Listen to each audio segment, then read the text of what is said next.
حضرت علی پاک رحمہ اللہ وجہ الکریم نے فرمایا، تین انسان تین چیزوں سے محروم رہیں گے: غصے والا صحیح فیصلے سے، جھوٹ بولنے والا عزت سے، اور جلد باز کامیابی سے۔ ایک اور جگہ حضرت علی پاک نے فرمایا، مخلص دوست کے اندر اتنا پیار چھپا ہوتا ہے جیسے بیج کے اندر پورا درخت چھپا ہوتا ہے۔ ایک اور جگہ پر حضرت علی پاک نے فرمایا، جو دکھ دے اسے چھوڑ دو، لیکن جس کو چھوڑ دو اسے دکھ نہ دو۔ حضرت علی پاک رضی اللہ تعالیٰ نے فرمایا، اپنوں کو ہمیشہ اپنے ہونے کا احساس دلاؤ، ورنہ وقت آپ کے اپنوں کو آپ کے بغیر جینا سکھا دے گا۔ حضرت علی پاک نے فرمایا، حسد نہ کرنے سے بدن تندرست رہتا ہے۔ حضرت علی پاک نے فرمایا، جس کی زبان میٹھی شیریں اس کے بھائی بہت۔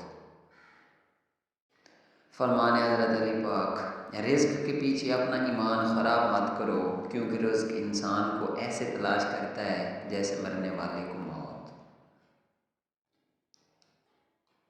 حضرت علی پاک نے فرمایا، تین رشتے بے نقاب ہو جاتے ہیں: بڑھاپے میں اولاد، مصیبت میں دوست، اور غربت میں بیوی۔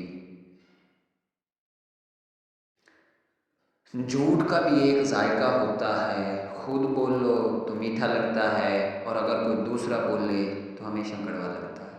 حضرت علی پاک نے فرمایا، صرف پیسے کا ہونا رزق نہیں ہے، بلکہ نیک اولاد، اچھا اخلاق اور مخلص دوست بھی رزق میں شامل ہیں۔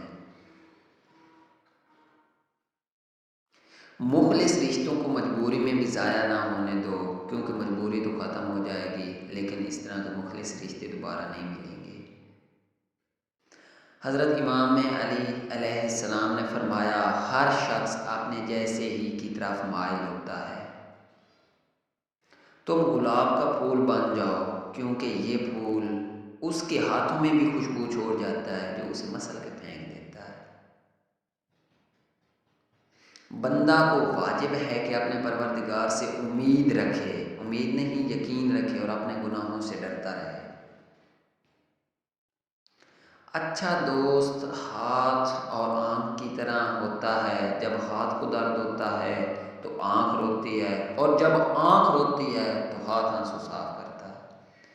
انسان کی پہچان علم سے نہیں بلکہ ادب سے ہوتی ہے، کیونکہ علم تو ابلیس کے پاس بھی تھا مگر اس میں ادب نہیں تھا۔